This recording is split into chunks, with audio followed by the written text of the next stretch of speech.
what surprised me in Kazakhstan video. So recently I've been to Kazakhstan and I would like to share my thoughts and what surprised me. And I'm sorry. There were some things that surprised me in Kazakhstan, and the first thing is something that I had because I was on a train and I was going from Almaty to Astana, and on that train I spent like around 20 hours. And what really shocked me was the temperature on a train. Because in Europe trains are cold, like they are not maybe very cold, but they are not 30 degrees, and they are definitely not over 30 degrees. And on that train it was over 30 degrees, and I was shocked. Like, I was like, how is it possible? I was thinking there's something wrong. That's not possible that there's like 30 something degrees, because like the temperature, there was a thermometer on the train, and I was thinking they cannot be right. But on the other hand, it was really hot. I could feel that. I mean, for me 30 degrees or 30 something degrees, it's not hot, but on a train I was surprised because I really didn't expect that. I was expected that maybe I would have to cover myself with something. And also my place on which I was sleeping was like very, very, very high. It was a top bunk, and I was thinking I wouldn't climb this bed. I was thinking that's not possible that I will climb this bed. If I do, I will not be able to go down. And yeah, going down was very difficult. I would always step on somebody because I couldn't see anything when I was climbing down. But I cannot even imagine how someone with a disability, like someone older than me, would be able to climb this bed, because I know I'm not the fittest person. But like, I also know that some people have mobility issues. Like, how would they do that? Not all the people, like, some people are old, some people have back pain, like, how? So yeah, the first thing that surprised me was the train. And another thing that surprised me was something that I also noticed on the train, and I know it will sound pretty weird, but it surprised me how many people spoke Kazakh.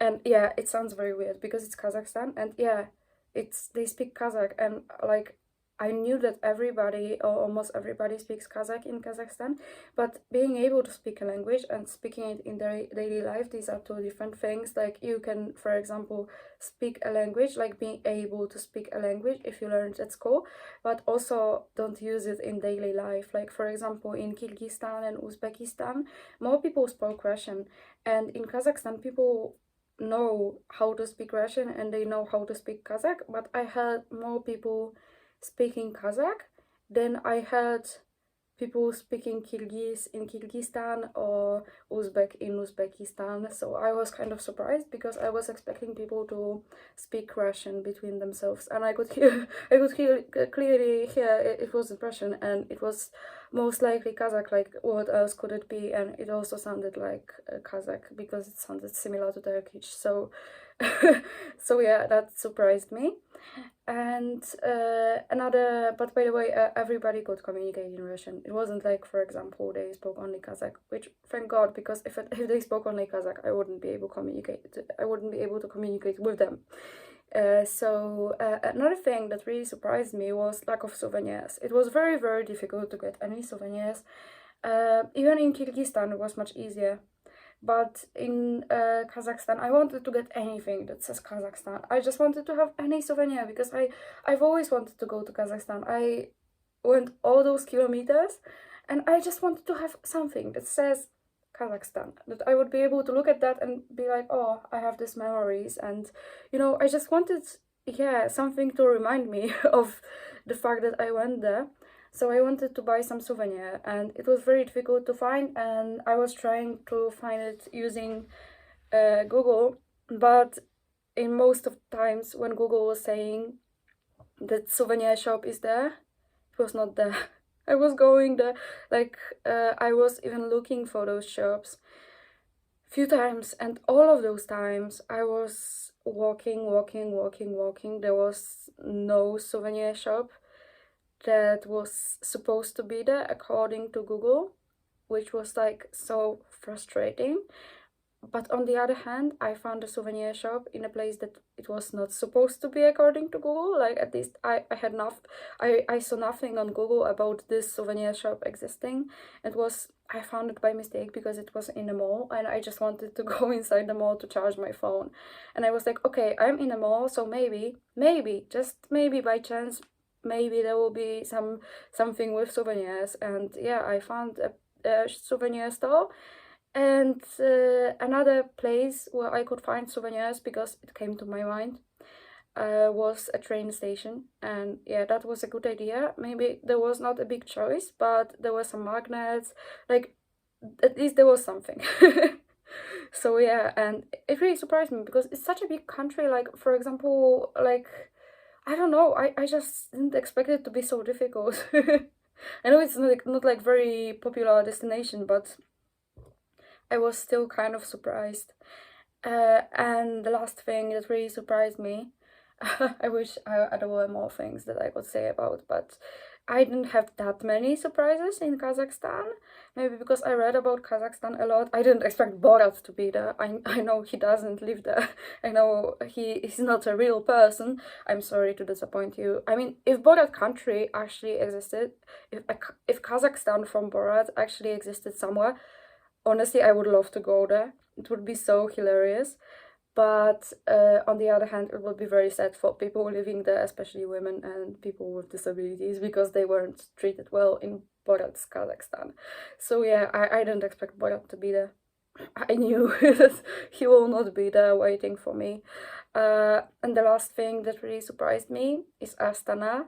And I know what surprised me about Astana, like, it's a city, but I didn't expect it to be so beautiful. Like, I was thinking that, it will just be because it was built like in the 90s, so I didn't expect it to be like very interesting, but it was so beautiful. Like, the way it was designed, I was like, oh my god, such a beautiful city. And maybe I'm biased, maybe it's because there was such a beautiful weather, and in beautiful weather everything looks more beautiful. And there was snow, like -1 maybe, but it felt much colder because there was wind. And the sun was shining like above Astana and above those uh golden domes and things like that, and it looked like winter wonderland. It was so beautiful. I was just walking there and I was thinking like, oh my god, it's amazing, I could live there. So I really enjoyed Astana. I didn't expect to enjoy this that much. I was thinking that this will be like just one of many cities that I would just see and I would be like, okay, it's a city, nice. I can see that, but I don't feel like a big need to come back or something. I was thinking that this will just be one of many cities that I see, and I don't feel like stronger emotions towards that. But yeah, I went to Astana and I was like, wow, this is beautiful. So yeah, these are the things that surprised me about Kazakhstan. And by the way, I have to complain today because I wanted to record a video of me visiting one city today, but unfortunately somebody destroyed my plans because one very, very, very stupid person decided to go to the city in the same time that I wanted to go there. And I know, like, somebody going to the same city where I want to go doesn't destroy my plans to go there, because it's not like, I can still enter the city. But that person happens to be unfortunately famous, and I hate that person, by the way. And yeah, because of that, there will be a lot of journalists, a lot of people just coming to meet this person and being like, because their god is coming there, and a lot of fans of that person will be coming there, and there will be a lot of traffic jams. So I was like, no, fuck you. Like, I've already been to some places when famous people were visiting, and the traffic jams I don't recommend. And I'm especially frustrated that because I hate that person anyway. Like, I hate the person for who they are. I think that that's a horrible human being, and knowing that it's that person who destroyed my day, I am very angry. And I also, once I was in one city when like another public figure was visiting that city, and I also hated that person. Like, it was also somebody I hated. Like, it was another politician that I really dislike. So I was also very furious. Like, it's always some kind of racist politician that visits the city where I am, and they cause a lot of traffic jams because the journalists and everybody is coming there, and later I have to see their stupid face everywhere because everybody is talking about this, and everybody is reminding me that this horrible trash of a human being exists, and I just don't want to think about that. Like, just go away from my life, seriously, just go away. I don't want to have my mood destroyed by you every day. Like, just go. Yeah, I'm sorry for being so negative. So yeah, that's what surprised me about Kazakhstan. Not stupid people destroying my day. In Kazakhstan, fortunately, I don't have any horrible political figures visiting, or any famous or infamous criminals, and anybody. So until the next time, bye.